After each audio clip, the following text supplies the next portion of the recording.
Tuhan boleh percayakan dalam melayani Tuhan. Kasih karunia yang luar biasa Tuhan boleh sampaikan dan nyatakan bagi kami.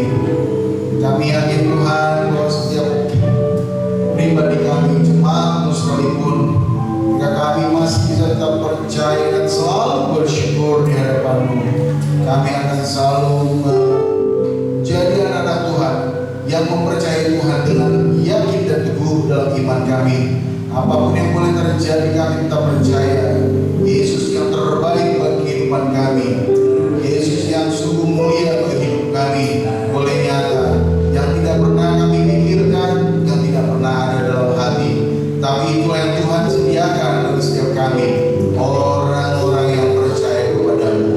Terima kasih Tuhan, inilah doa kami. Kami serahkan penuh hidup kami kepada-Mu, bahkan dalam pemberitaan firman-Mu. Pakailah kami Tuhan dalam melayani Tuhan, layakkan kami untuk memberitakan Injil-Mu, biar kami boleh menjadi firman Allah yang hidup, yang kami juga boleh nyatakan dalam kehidupan kami di setiap hari, waktu dan kesempatan kami. Berkati umat-Mu, biarlah telinga dan hati seorang murid boleh mendengar firman Tuhan, dan kami boleh memberikan hati yang gembur untuk ditanam, ditabur oleh firman-Mu. Biar apa yang boleh kami dengar dan firman-Mu tertanam dalam hati kami, sehingga boleh berakar, bertumbuh dan berbuah untuk kemuliaan bagi nama-Mu, sehingga kami yang menyampaikan dan kami yang mendengarkan sama-sama diberkati Tuhan dalam nama Yesus. Haleluya, amin. Silakan duduk Bapak Ibu dan saudara sekalian. Baik, terima kasih, puji nama Tuhan. Shalom, selamat pagi. Ya, saya senang pada pagi hari ini, ya, Bapak Ibu dan saudara sekalian, kita semua boleh berkumpul di tempat ini dengan kasih karunia yang luar biasa. Dan ketika saya melihat bagaimana Tuhan itu tetap baik dalam hidup kita dulu, sekarang, dan kita percaya sampai selama-lamanya, maka saya yakin dan percaya cuma Tuhan akan selalu bertumbuh dan akan tetap untuk mengandalkan Tuhan dalam seluruh kehidupannya, baik tidak baik waktunya ataupun baik dalam keadaan waktunya juga. Amin. Ya, jadi baik dan tidak baik waktunya ataupun juga dalam keadaan baik, kita tetap berkata Tuhan Yesus tetap yang terbaik. Baik, bersyukur pada pagi hari ini Bapak Ibu dan saudara sekalian. Minggu ini Bapak Ibu kita akan belajar tentang penginjilan anak, ya, dan minggu depan ya kita akan belajar dari seorang dokter yang memang dosen saya dalam pelayanan di maaf kata dalam studi di Sekolah Tinggi Teologi Baptis Semarang, ya. Jadi dia akan mengajarkan tentang penginjilan anak, dan dia banyak menulis beberapa tulisan di jurnal Bapak Ibu, ya, dan dia merupakan salah seorang pendiri daripada lembaga penginjilan yang ada di bawah naungan Sinode atau GGBI, yang Gerakan Gereja Baptis Gabungan Gereja Baptis Indonesia yang ada di seluruh Indonesia, ya. Jadi dialah yang menjadi salah satu pendiri juga dari bawah naungan GGBI, ya, Gereja Baptis Indonesia. Saya kenapa Bapak Ibu mengambil kepada pengajar tentang penginjilan anak, saya berpikir bahwa penting buat kita keluarga supaya masuk dalam gambaran tentang penginjilan anak itu menjadi nyata, fakta, ya. Bapak Ibu nggak bisa pungkiri bahwa zaman sekarang aja kita lihat dalam sebuah lembaga institusi pemerintah yang namanya sekolah kedinasan pun bisa terjadi yang namanya karakter pembunuh. Betul? Bapak Ibu dengar belum lama seorang mahasiswa tingkat 2, ya, dalam kapasitas sebagai seorang mahasiswa dalam sekolah kedinasan ilmu pelayaran, dan itu menjadi gambaran yang langsung kita bisa lihat dan bisa kita pahami bahwa ternyata karakter atau mungkin sikap dari sifat yang turun-temurun yang belum pernah merasakan kasih Kristus yang saat ini saya anggap secara teologis atau secara kita belum bertobat, akhirnya kita bisa menemukan karakter-karakter yang seperti itu. Ya, di dalam diri setiap orang kita bisa menemukan karakter-karakter yang seperti itu.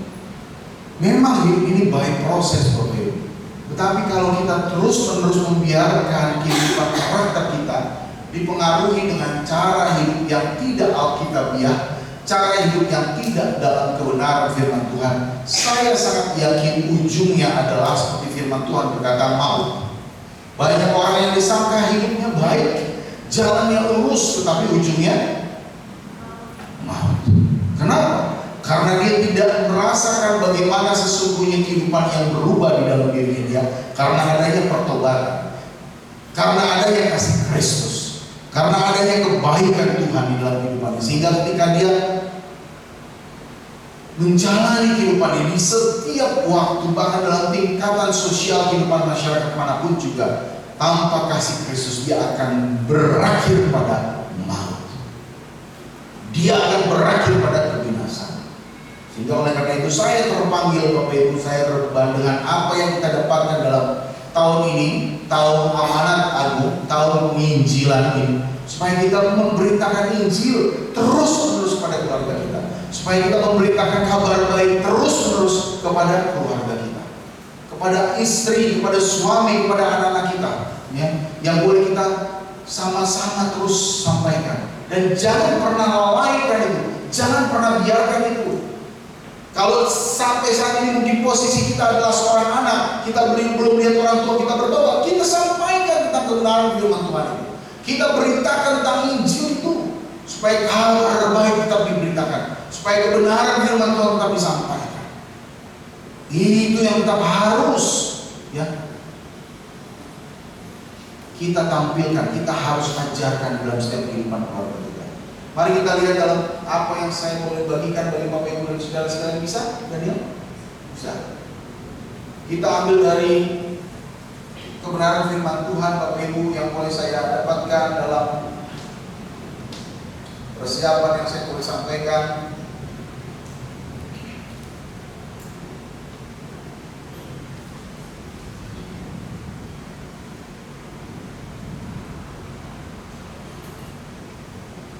Di Injil Markus, ya kalau nggak salah ya persiapannya ya, apa bahannya saya punya ya.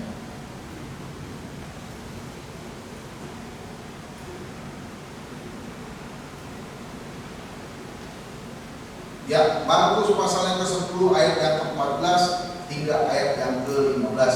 Markus 10, mari kita buka Alkitab kita Bapak Ibu dan saudara sekalian. Kamu nggak usah buka ini, kamu biar di situ aja. Yang lain sudah punya Alkitab. Markus pasal yang ke-10 ayat 14 sampai dengan 15.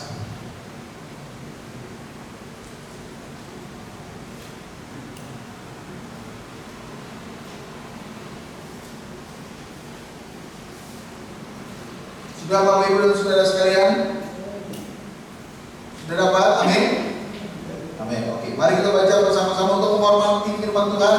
Kita baca dengan suara yang tegas dan lantang. Saya mengharapkan saudara semua ikut membaca, nanti untuk yang membaca Alkitab nanti membaca Alkitab pada ayat-ayat berikutnya. Mari kita baca bersama-sama. 2, 3, ya. Dan mana suara? Ya, ayat ya Markus 10 ayat 14 dan 15. Ketika dia melihat itu, oh gitu ya. Waduh. Begitu ya. Oh iya betul. Saya melihatnya dan di sini ternyata ayat yang berikutnya. Mari kita sama-sama baca 2, 3 ya. Ketika Yesus melihat itu, dia marah dan berkata kepada mereka, biarkan anak-anak itu datang kepadaku dan jangan menghalang-halangi mereka.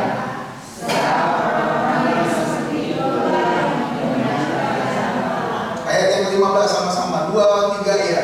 Aku berkata kepadamu, sesungguhnya barang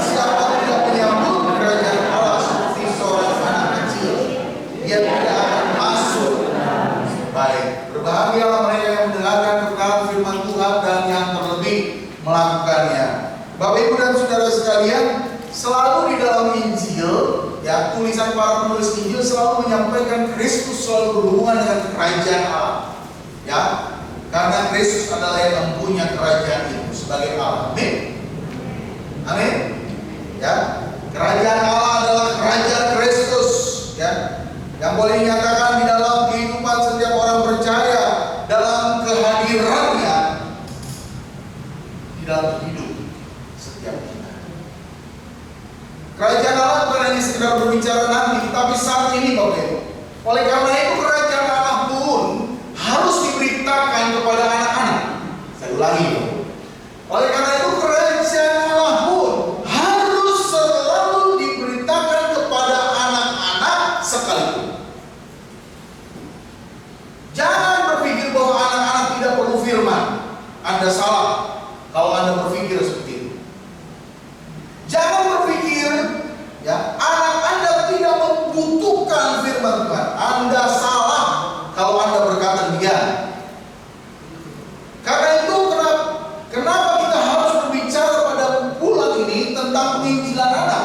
Karena penginjilan anak itu menjadi salah satu, ya, tugas dan tanggung jawab anak-anak Tuhan dalam menggenapi amanat agung itu sendiri. Tanggung jawab orang tua, bos. Tanggung jawab keluarga. Kita tidak boleh menjadi orang tua yang tidak memberitakan Injil Kristus. Maka kita sama seperti apa yang dikatakan dalam Markus pasal 10. Kita sedang menghalang-halangi mereka untuk datang kepada Kristus. Kita sedang menghalang-halangi mereka untuk datang kepada Kristus. Ingat orang tua. Ingat. Ini tanggung jawabmu, Bapak Ibu dan Saudara sekalian. Kita perlu membawa seluruh anggota keluarga kita, bahkan anak-anak sekalipun. Saya bicara minggu lalu, siapa itu anak? Anak itu adalah bagian dari keluarga. Keluarga itu adalah terdiri dari ayah, ibu, dan anak. Saya ulangi. Keluarga itu terdiri dari ayah, ibu, dan anak. Pak, di rumah saya ada tulang saya tinggal, Pak. Apakah itu keluarga? Keluarga. Tapi keluarga itu adalah bagian dari keluarga yang sehubung dengan ayah dan ibu, yang setara dengan mereka. Tetapi mereka bukan bagian dari keluarga. Jawab tidak ada. Di rumah kami dari dulu seringkali tinggal bapak udah saya, adik papa saya. Di rumah kami selalu tinggal, ya, bapak tua saya, opung apa? Kakek, nenek, kakak adik. Jadi bukan hanya bapak kakak beradik, ibu kakak beradik, tetapi kakek dan nenek kakak adik. Kakek dan neneknya sudah kakak adik. Itu tinggal di rumah kami, Bapak Ibu, di rumah orang tua kami. Tetapi pada prinsipnya ayah saya dan ibu saya, papa saya dan mama saya tidak bertanggung jawab terhadap mereka. Mereka harus bertanggung jawab terhadap saya untuk membawa saya kepada Kristus. Tidak menghalang-halangi saya, tidak menghalang-halangi adik saya.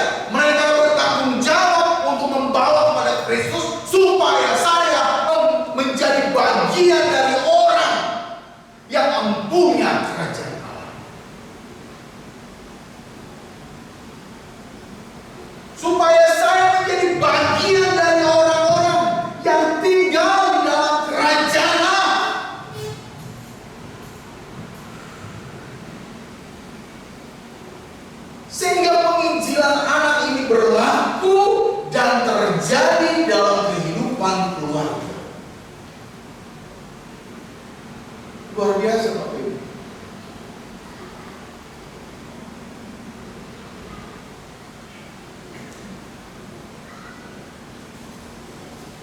Dan tahukah Bapak Ibu dan Saudara sekalian, kasih Kristus itu tidak pilih gender.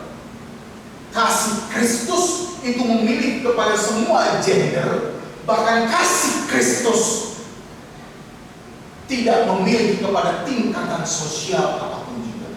Dia memberikan dan menyatakan kepada siapapun di dalam institusi keluarga sekalipun, dimulai dari ayah, ibu, dan anak.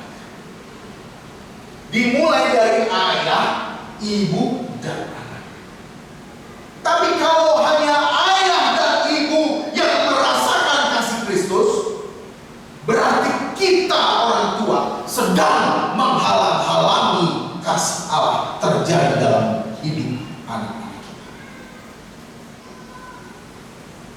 Pak, gimana orang tua saya yang belum bertobat? Pak, gimana yang masih minum mabuk-mabukan, yang masih ajib.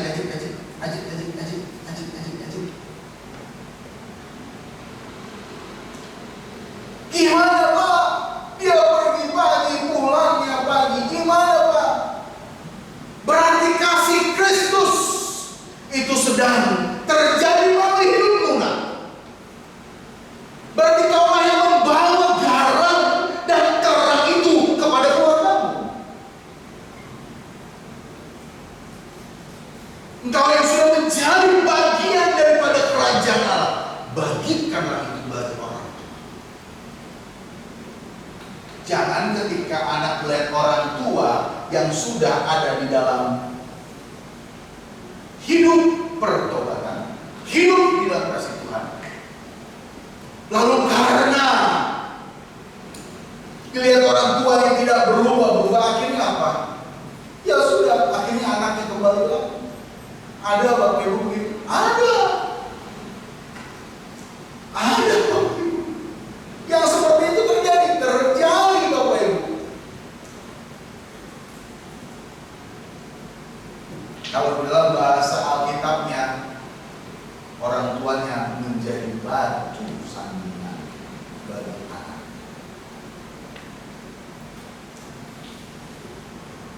Bapak Ibu, saya harus berkata dalam penginjilan anak ini melalui Markus pasal yang ke-10 ayat 14 sampai 15 adalah untuk menggenapi kerajaan Allah supaya terjadi melalui pemberitaan Injil ini, pemberitaan kabar baik ini terjadi sampai ke ujung. Akhirnya apa Bapak Ibu? Tibalah saatnya, tibalah waktunya. Kristus datang yang mulia.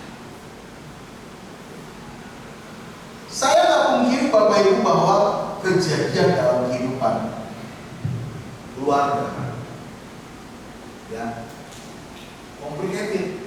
Apa lagi bahasa complicated? Rumit.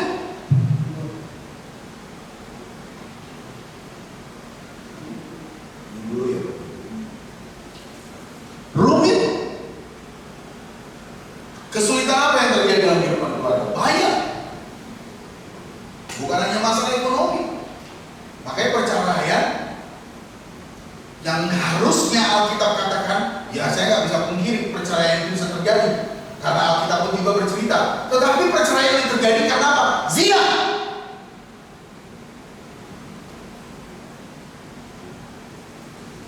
Di luar zina tidak ada perceraian yang Alkitab katakan.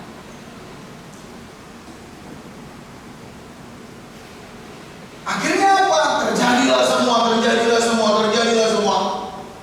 Ujung-ujungnya cerai. Padahal Alkitab tidak berkata alasan lain dari perceraian itu di luar daripada zina.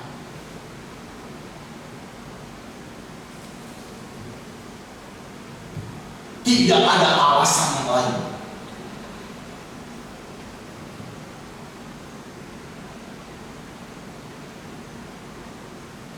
Kalau Bapak Ibu lihat banyak orang bersaksi yang seperti ini Bapak Ibu, luar biasa Bapak Ibu. Dan salah satunya kalau Bapak Ibu lihat mamanya Tessa Kaunang, seorang artis yang luar biasa. Dan banyak lagi anak-anak yang mempertahankan perkawinannya, sungguh luar biasa. Tepuk tangan dulu dong bagi Tuhan Yesus yang baik.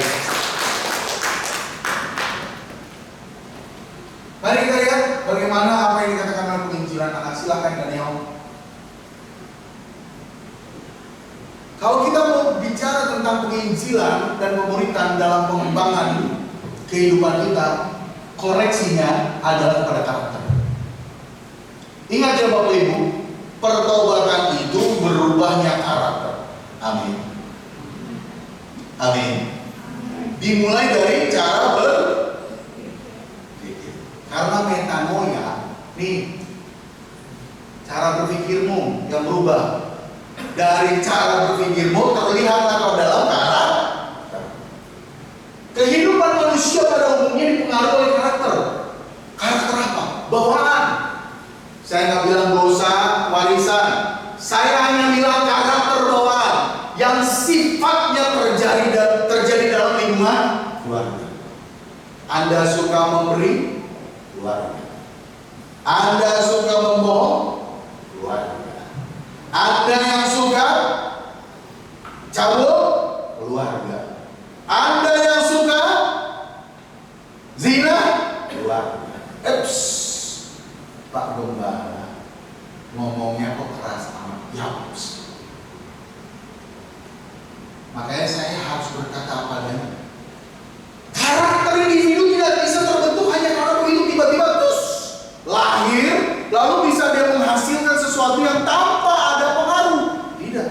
Memang dosa warisan itu menjadi produksi awal. Terjadinya kehidupan manusia dalam pengaruh dosa. Produksi awal. Terjadinya manusia dalam pengaruh dosa. Itulah dosa warisan. Makanya jangan kaget di pada kala yang sebelumnya, zaman sebelumnya ada yang namanya pembunuh. Zaman sekarang ada pembunuh.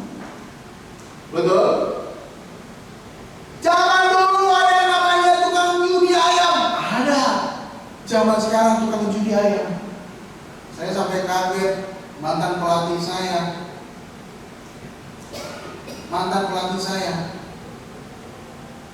mainnya judi ayam. Orang Manado lagi. Tuhan Yesus. Maaf ya Bu. Judi ayam Pak. Tapi itu sekarang saksi memang. Ada games ya, judi ayam itu sekarang. Kenapa ya saya ngomong judi ayam? Ada yang sedang berpikir mau main judi ayam.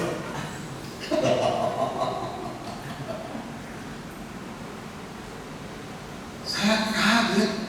Black belt dan 4 dan 3 kali berhasil di kawan dua. Tapi mainnya judi ayam. Luntur saya lihat kewibawaan dia langsung saya lihat, oh my goodness. Dia posting itu. Tapi sekarang belakangan hari ini udah banyak perubahan saya lihat ya. Postingnya ke Bali dia sama istrinya. Wah itu salah satu orang yang membentuk lingkungan ya Bapak Ibu. Karakter individu saya ini. Itu salah satu orang. Saya berteman sama di orang Manado itu. Ceweknya banyak banget. Karakter manusia yang bernilai positif dan juga yang bernilai negatif. Namun yang positif itu menjadi baik dan yang negatif itu menjadi jahat. Kita nggak bilang bahwa orang yang di luar Kristus tidak ada yang tidak baik. Enggak, saya nggak bilang begitu Bapak Ibu. Tapi nilai moral dari kebaikan itu dari mana? Berpikir nggak Bapak Ibu?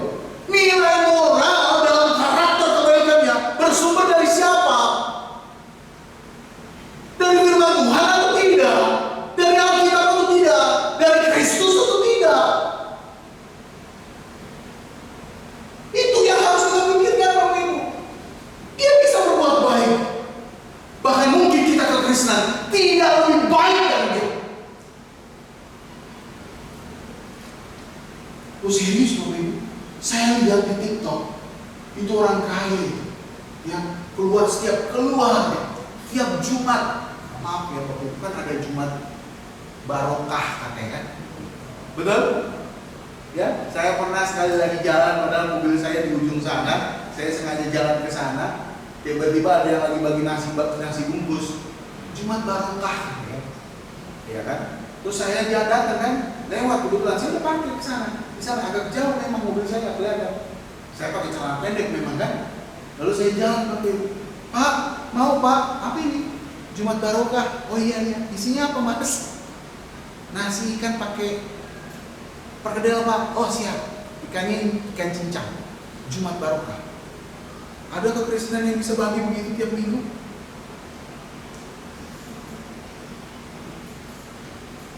Dia lebih baik. Tetapi nilai moral dia berlaku dari apa? Siapa yang menjadi sumber nilai moral karakternya itu siapa?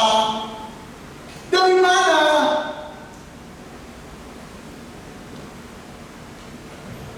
Karakter menjadi ciri khas kehidupan setiap manusia dan bahkan menjadi gaya hidup, lifestyle dalam sehari. Karaktermu apa? Individu kita. Saya nggak bilang ya kepada kelompok, saya menyoroti individu. Jadi penginjilan itu harus melihat kepada individunya. Lanjut. Namun karakter yang jujur, salah satunya Bapak Ibu ya, bentuk karakter itu ada yang baik. Itu baik itu seperti apa sih? Baik itu kan relatif ya, betul nggak? Baik itu relatif kan?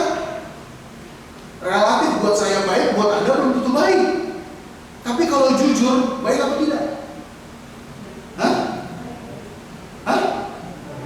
Baik apa tidak? Baik kan? Baik itu.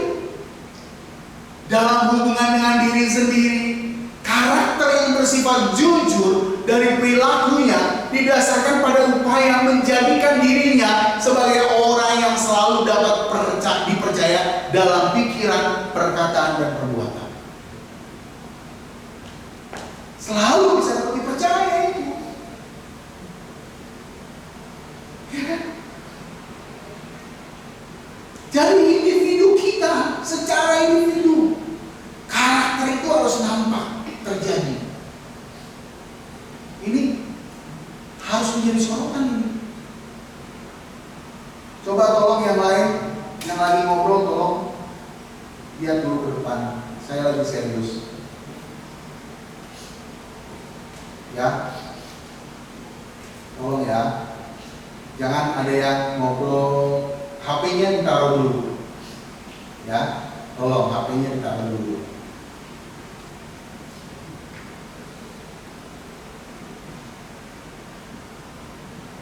Jadi perbuatan itu secara individu. Lanjut. Kecil banget ya, tapi saya mau bilang apa, tulisannya kecil. Pemuritan merupakan, oke, dikit lagi kecil kecil sedikit ya. Kalau besar, Nah, ini ya. Nah, pemuritan merupakan suatu pembelajaran. Ini tadi yang ketiga ya. Pemuritan berarti menjadi suatu pembelajaran yang dinamis dan fleksibel. Melalui pemuritan, maka dapat tercipta pembelajaran kehidupan yang lebih mendalam tentang karakter itu. Makanya Bapak Ibu, kalau Anda mau berbicara tentang karakter itu berbicara dari Injil. Penampilan saya tampil dalam karakter yang karena terbentuk melalui Injil. Performance saya ya dalam kehidupan sehari-hari ya itu yang tampil adalah dalam kehidupan karena Injil. Apakah saya sudah diselamatkan atau belum? Makanya seperti yang saya katakan tadi di awal, jangan kaget kalau di dalam sekolah lembaga kedinasan sekalipun bisa terjadi masalah yang sama. Mengerikan banget.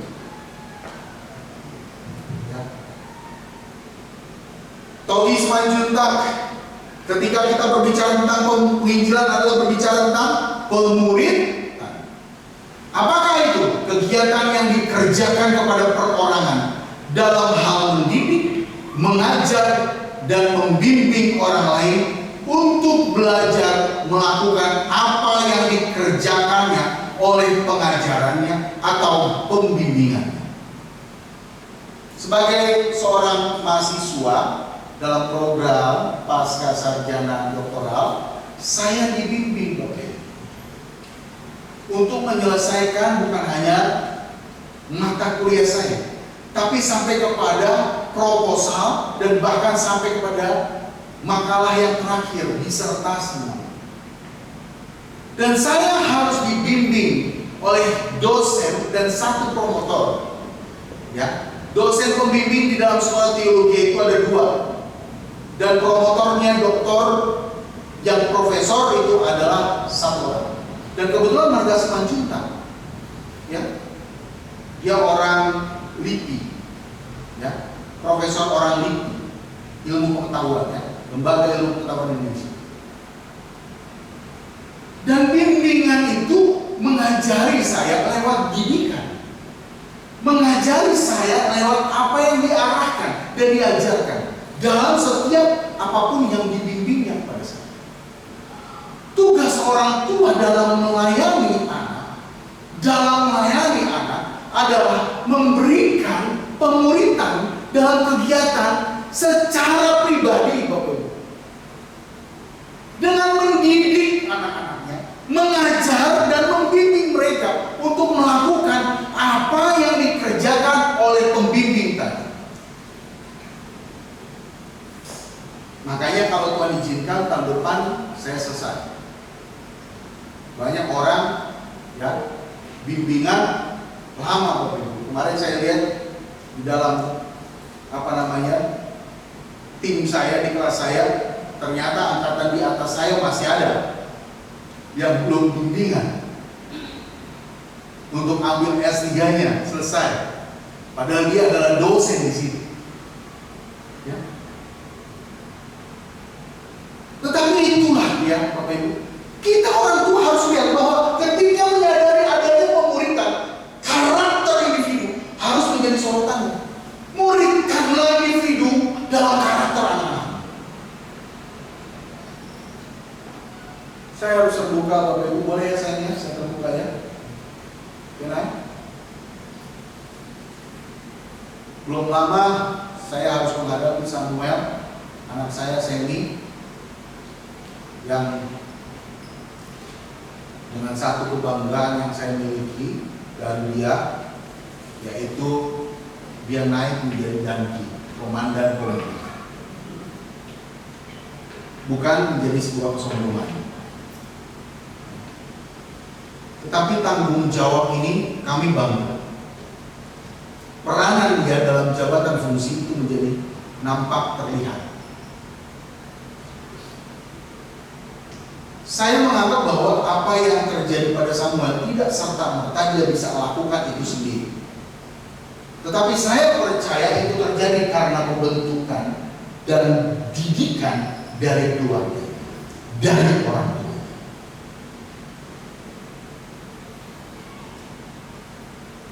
Tapi kemarin kami malam-malam saya duduk bareng sama Samuel Semi, ada di Romi, roti Romi. Kami nongkrong di sana, pulang dari rumah mertua saya, kita ngobrol karena saya dapat kabar sesuatu yang perlu menjadi arahan dalam kehidupan anak saya. Gak parah semua itu.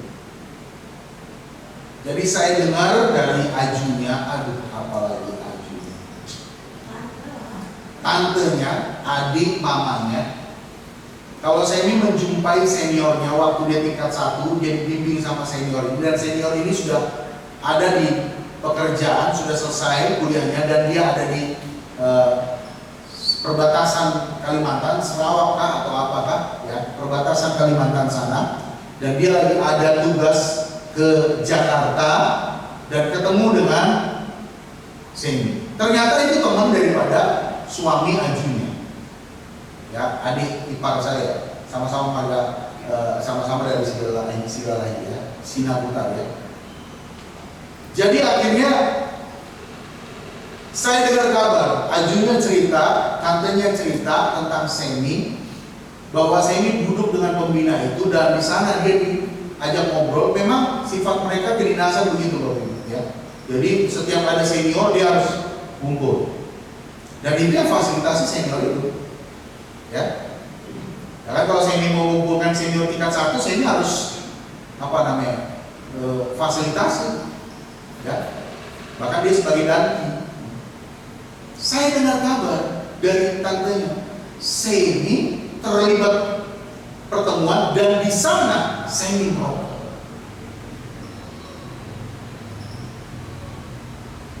Anak saya merokok. Saya kayak ditampar gitu saya.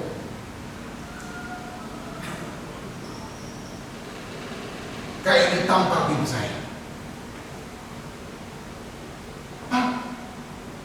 Itu kan merokok. Itu kan seringkali orang bilang begitu ya, maaf ya yang merokok. Di sini nggak ada. Amin.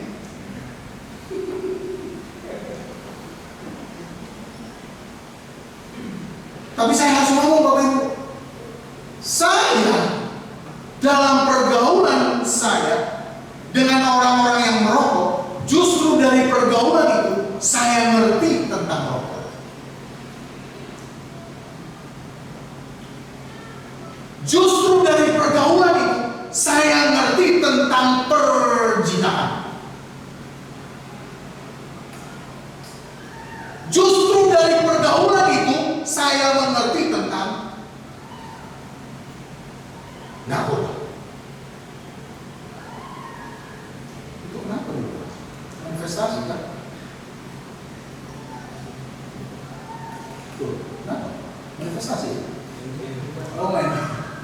Kira lagi manifestasi gitu. Jangan seperti yang di sorry.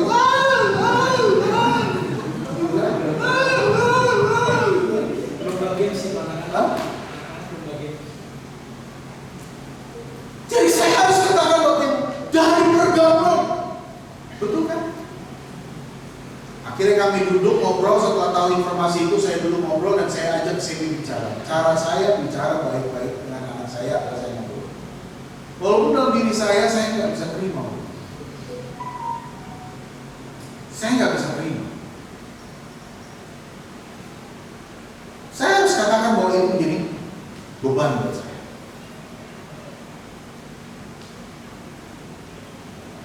Dengan segala diskusi yang terjadi, omongan dan pembicaraan, dan hasilnya dia bicara, iya Pak, saya bukan perokok, tapi saya ditawari perokok karena senior saya ada di sana. Senior saya ada. Terus saya bilang, kalau kamu bisa ditawar perokok, kamu akan bisa menerima tawaran yang mana?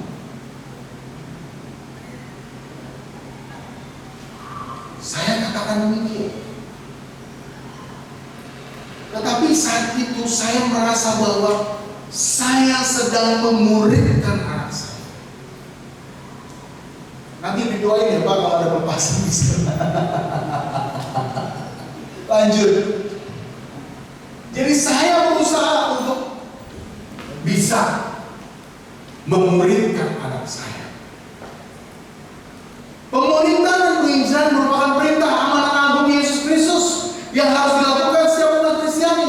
Perintah tersebut yang diambil dalam Matius pasal yang 24 ayat 19 sampai 20. Makanya kita tiap tahun ini, tiap hari minggu kita bicara. Karena itu, pergilah. Sama-sama ya Bapak Ibu. 2, 3, ya. Karena itu, pergilah, jadikanlah semua bangsa dan baptislah mereka dalam nama Bapa. Lanjut, naik lagi ke atas, biar cepat ingat. Saya mau mencoba mengambil dari kata penginjilan yang menjadi gambaran tentang pemuritan, ya. Evangelion, gospel yang disampaikan menurut versi Alkitab King James, ya. Injil itu adalah gospel, ya. Bahasa Indonesia mengatakan tentang Injil. Lanjut. Nah, John Booth. Nah, ini Bapak Ibu. Memberikan arti seperti ini Bapak Ibu. Ingat ini orang tua. Ketika menginjili anak, individu karakter anakmu harus diperkenalkan kepada Kristus. John Booth bilang ini, penginjilan itu berarti memperkenalkan Kristus. Memperkenalkan Kristus sehingga ia dikasihi, dipercayai, dan ditaati. Banyak orang Kristen sih, tapi kalau ditanya percaya nggak pada Kristus? Enggak. Yakin nggak pada Kristus? Enggak. Apalagi di dalam zaman postmodern ini Bapak Ibu.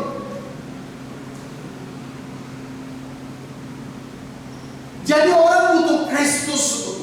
Sampaikan tentang Kristus, kenalkan. Oke, biar cepat. Lanjut. Kita mulai pada strategi penginjilan. Ya, dalam memuridkan anak. Penginjilan dalam memuridkan anak. Pertama, Bapak Ibu, orang tua perlu menerapkan bagi anak-anaknya, yaitu memberikan bimbingan pada anak dalam meningkatkan kualitas diri untuk mengembangkan potensi pertumbuhan karakter dan kerohanian anak. Saya harus katakan kepada Bapak Ibu dan saudara sekalian, orang tua mungkin nggak melihat tentang potensi anak. Jarang orang tua melihat tentang potensi anak. Dalam kehidupan keluarga saya sama istri saya belajar untuk melihat potensi anak-anak saya. Walaupun saya lihat sekarang ya karakter dari potensi anak saya itu Samuel mau kepada musik dan seni. Dan potensi anak saya pada Karisa berbeda mungkin. Pernah dilesin bareng sama abangnya, kita lesin bareng dalam satu les musik keyboard.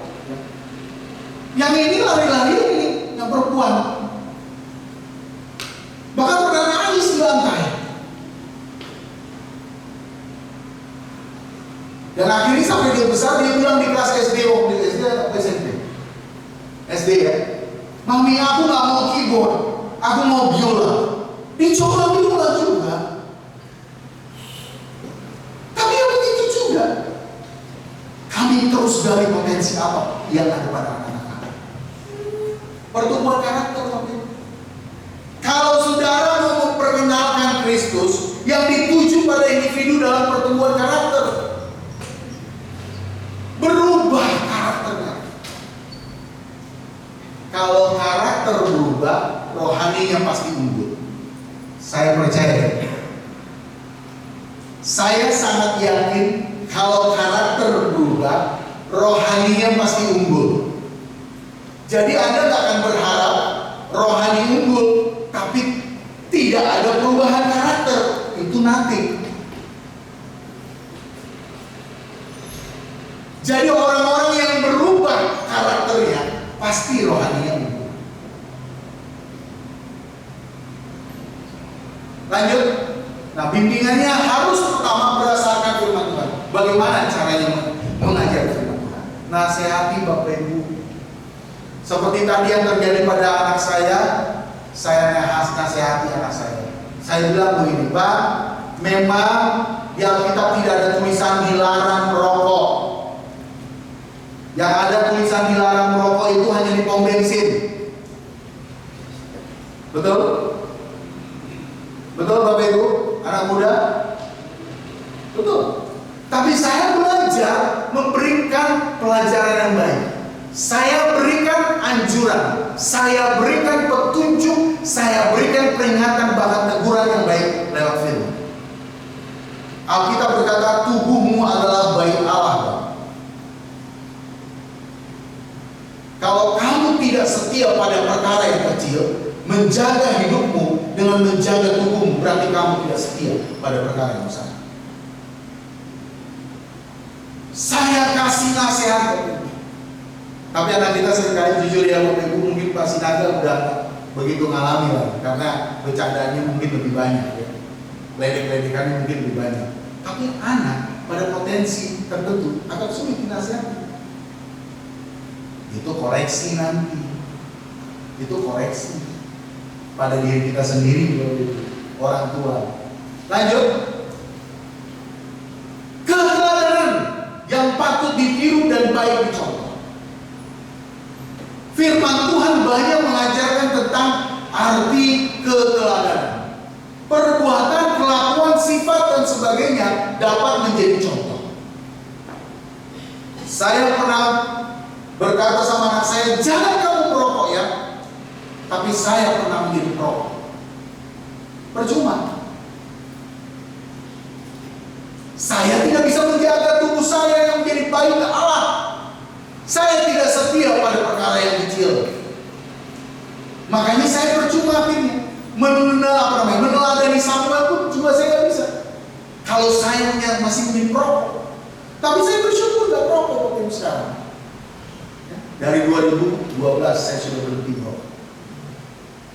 Lanjut. Mendengar keluh kesah anak. Siapa orang tua yang masih mendengar keluh kesah anak? Bu Rita, pernah kalau mendengar keluh kesahnya, belum dengar keluh kesahnya? Pernah? Mama Jojo, pernah dengar? Sering? Keluh kesah anak? Pak Resman, pernah dengar keluh kesah anak? Mama Andres, pernah dengar keluh kesahnya si Tere? Pernah? Belajar menjadi pendengar. Satu hari Ica cerita tentang sesuatu yang dia katakan dia nggak suka. Lalu saya coba untuk ajar dia berpikir kemana arah yang ngomong. Keluh kesahmu apa? Ini dia sedang berubah Bapak Ibu. Ya, masa remaja, masa yang paling indah. Tetapi perubahan masa remaja ini terjadi untuk menemukan jati diri. Terjadi pada anak saya untuk mencari jati dirinya mau kemana. Terjadi. Tapi saya, istri saya juga lebih banyak sebetulnya waktunya untuk bisa memberikan hidup mereka mendengar keluh kesah anak.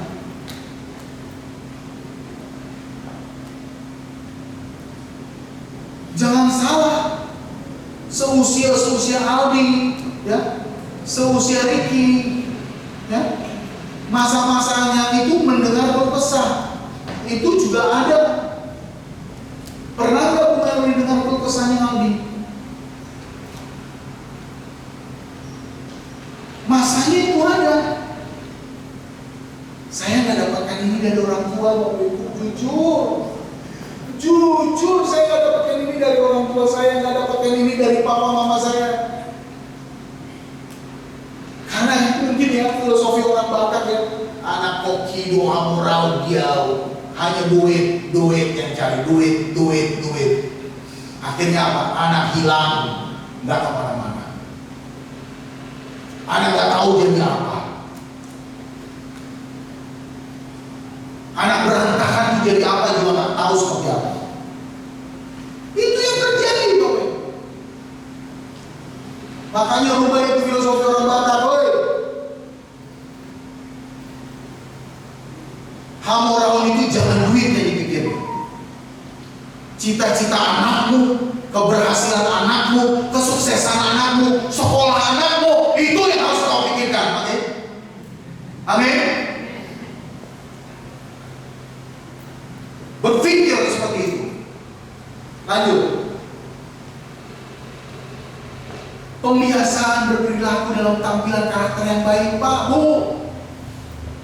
Saya di rumah selalu ditegur sama istri saya kalau saya pergi nganterin dia. Saya orangnya cuek, Bapak Ibu. Saya pergi pakai celana pendek, pakai sandal, pakai jaket, pergi pakai dalam langsung naik motor. Itu perilaku saya, karakter saya yang selalu harus diubah. Saya sulit untuk pakaian rapi seperti ini. Bahkan kalau saya sudah berpakaian pakai jeans sekalipun, saya pakai kaos yang mungkin sporty sifatnya, saya pakai sandal. Tapi itu jujur Bapak Ibu, itu menjadi penampilan. Akhirnya anak saya sama ngikut.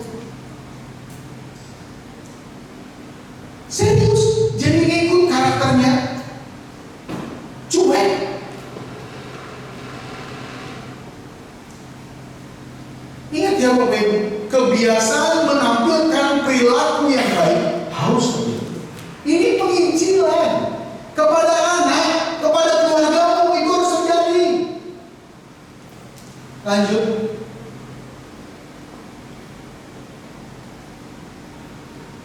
Ada berapa tadi? Ini yang tadi.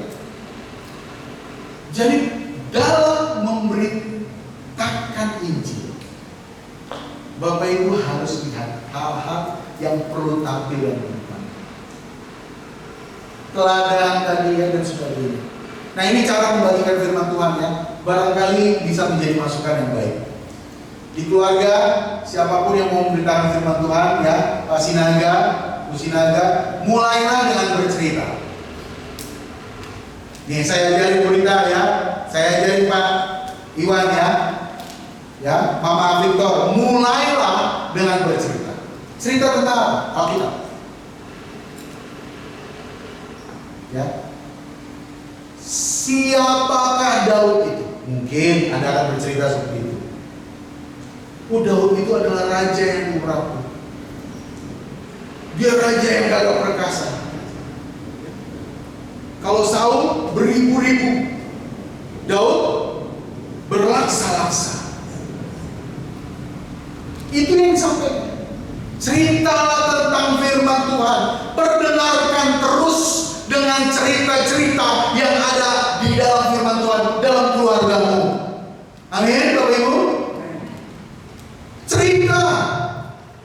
Kalau perlu menggunakan audio visual, nggak apa-apa. Bu Gembala sering mendengarkan tentang khotbah ya lewat audio visual. Ya. Dia lagi masak, dia dengar nyanyian lagu-lagu rohani. Ibu-ibu kalau lagi masak, apa yang kau lakukan?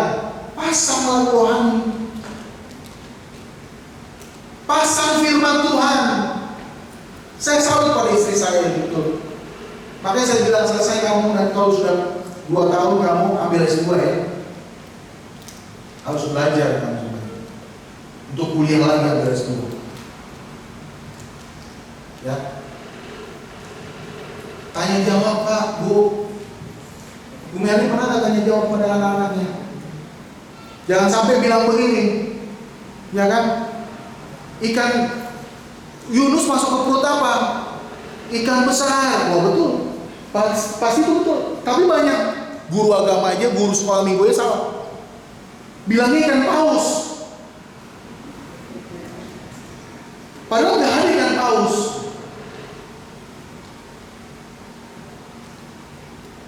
Tanya jawab.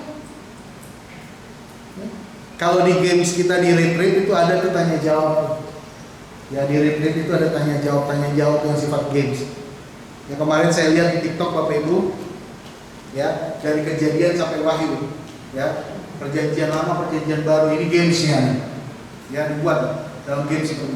Disebutkan nih, Kejadian, ya, perjanjian lama, sebutin, pindah deh ke perjanjian lama. Galatia, perjanjian baru. Jadi orang belajar untuk menghafal urutan Alkitab. Nah saya tanya ke orang tua pasti lupa berapa kitab yang ada di Alkitab. Jual berapa? Kitab yang ada di Alkitab berapa? Tuh kan? Tuh kan? Tuh kan? Tuh kan? Berapa kalau saya tanya? Siapa? Kamu tuh yang di depan-depan semua anak teologi berapa?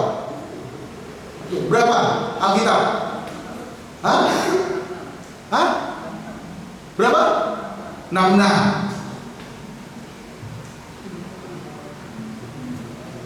Ya kan? Coba kalau ditanya, ada nggak anak-anak ditanya sama orang tuanya? Ada nggak diskusi tentang pembelajaran yang bertanya begini? Tanya jawab, diskusi. Ya kalau pemberian tugas Bapak Ibu, ya mungkin Anda nggak perlu kasih tugas. Di keluarga misalkan, kau udah belajar Alkitab sama istri gitu ya Pak Sinaga, ku kasih PR buat kau ya. Kan nggak begitu kan? Ku kasih PR kau ya, kau kerjakan Alkitabmu dari gitu apa kidunganmu mirip masa ini ya. Kan nggak begitu kan? Nggak ada. Tapi ini diskusi, ceramah dan bahkan kalau Anda pun mau ya bisa kok Anda buat dalam pertanyaan-pertanyaan. Bapak Ibu tahu nggak, memberitakan firman itu rileks, santai. Anda bisa menggunakan 5 metode ini di dalam keluargamu dan keluargaku. Dalam menginjili anak, Anda bisa menggunakan 5 metode ini. Bercerita, gunakan audio visual, tanya jawab sama anakmu sekalipun dia masih kelas 6 SD, 1 SMP.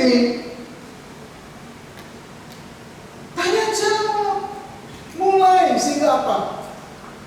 Karakter yang berubah, kerohaniannya pasti tumbuh. Karakter yang berubah, kerohaniannya pasti tumbuh. Jangan yang ditanya cewek dulu.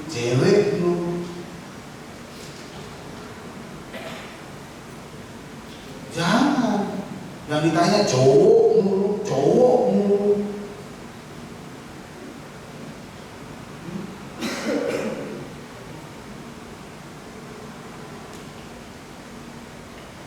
Ya Mama Victor ya.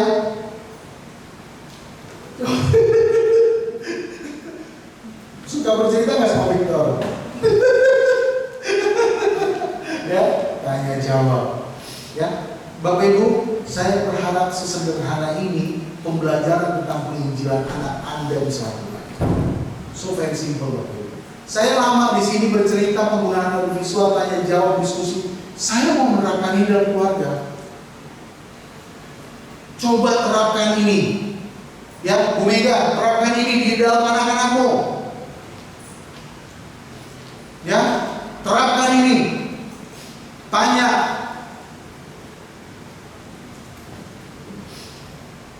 Tanya ayat-ayatnya.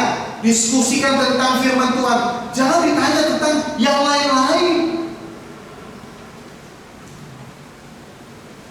Diskusi kebenaran firman Tuhan ini yang lebih penting.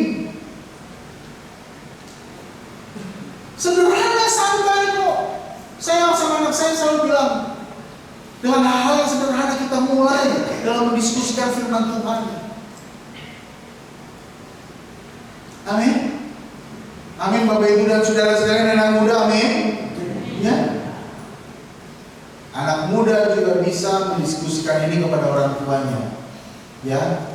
Bisa tanya-tanya tentang Alkitab. Akhirnya ketika ditanya Alkitab, bapaknya kan buka Alkitab kan? Ibunya buka Alkitab kan? Ya. Saya berharap ini kasih yang memang membekali buat saudara semua. Ya. Semua diberkati, amin. Serius ini semua diberkati, yang diberkati angkat tangan, lambaikan tangan, puji Tuhan. Ya, Tuhan memberkati semua kita. Mari kita berdiri. Bapak Ibu, saya berharap penerapan apa yang diajarkan dalam menginjili keluargamu, dalam menginjili anak-anakmu itu terjadi pada momentum sejak saat ini. Ya, jangan pernah bilang lagi itu Pak Pendetanya nggak pernah ngajarin. Awas ya, hati-hati lu. Ya, kalau sampai bilang tidak pernah ngajarin, berarti lu tanggung jawab sama Tuhan lu. Ya, tanggung jawab lu sama Tuhan lu. Ya, di hadapan Tuhan dan jemaatnya kita sekarang bicara ini. Ya, di hadapan Tuhan dan jemaatnya. Ya, karena kerohanian yang unggul perlu terjadi pada keluarga jemaat GBI Pujian. Amin. Tepuk tangan sekali lagi, amin. Amin. Perlu. Ya, mari kita naikkan satu pujian. Minta tolong lagunya nanti. Ajar kami Tuhan. Ada tadi? Sudah? Ada? Ayo kita bangkit berdiri.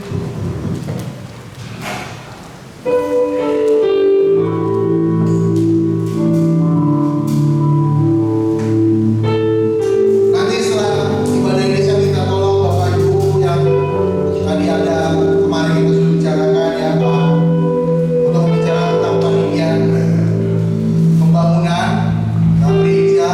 Kita akan berkumpul nanti setelah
tahu Tuhan Engkau Bapa yang baik dalam kehidupan kami. Rencana-Mu yang terindah Engkau berikan dalam setiap kehidupan kami Tuhan. Dan Engkau Bapa yang baik, ajar kami selalu bersyukur, berterima kasih. Karena kami tahu Tuhan hanya Engkau kekuatan kami.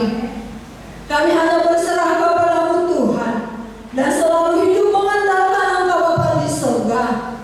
Terima kasih Tuhan, terima kasih Bapa. Biarlah kiranya Bapa berkat-Mu kebenaran firman-Mu yang sudah kami dengarkan, benar-benar kami lakukan, kami laksanakan di dalam setiap kehidupan kami, di dalam keluarga kami, bahkan di tengah-tengah anak-anak kami sekalipun Tuhan. Kami mengadakan yang terbaik seturut dengan kehendak-Mu Bapa di surga. Terima kasih Bapa bahwa kebenaran firman-Mu di hari ini agar kami selalu hidup dalam Engkau Tuhan dan selalu berserah kepada-Mu, karena Engkau kekuatan kami Tuhan. Hanya Engkau segalanya bahwa hidup kami Tuhan. Tanpa Engkau Bapa kami tidak mampu. Biarlah Tuhan kebenaran firman-Mu senantiasa yang memberikan kami kekuatan, yang memberikan kami sukacita, bahkan kemampuan di dalam sekalipun Tuhan apapun, kami selalu percayakan kuasa-Mu. Biarlah Tuhan hidup kami yang diubahkan oleh Engkau Bapa lewat kejujuran kami, karakter kami, hidup kami benar-benar menyenangkan hati-Mu Tuhan. Ajar kami selalu hidup bersyukur, hidup takut akan Engkau lebih dalam lagi Tuhan, dan kami akan bersukacita. Terima kasih Bapa buat kebaikan-Mu di hari ini. Dari sekarang sampai selama-lamanya kami akan merasakan berkat-Mu, kasih-Mu, kuasa-Mu yang selalu hadir dalam kehidupan kami. Dalam Engkau berkati Bapa di surga, Bapa Gembala kami, dalam Tuhan Engkau berikan selalu kekuatan, kesehatan, bahkan panjang umur, kekuatan serta sukacita daripada Tuhan melimpah Bapa Gembala kami Tuhan. Engkau pakai hidupnya semakin hari semakin luar biasa lagi Tuhan, sehingga kami jemaatnya Tuhan semakin hari juga semakin diberkati Tuhan. Sukacita-Mu Bapa, damai sejahtera-Mu mengalir dalam kehidupan kami. Terima kasih Bapa, terpujilah nama-Mu di hari ini, kekal selama-lamanya. Kami bersyukur, kami berterima kasih buat kebaikan-Mu di hari ini. Haleluya, amin.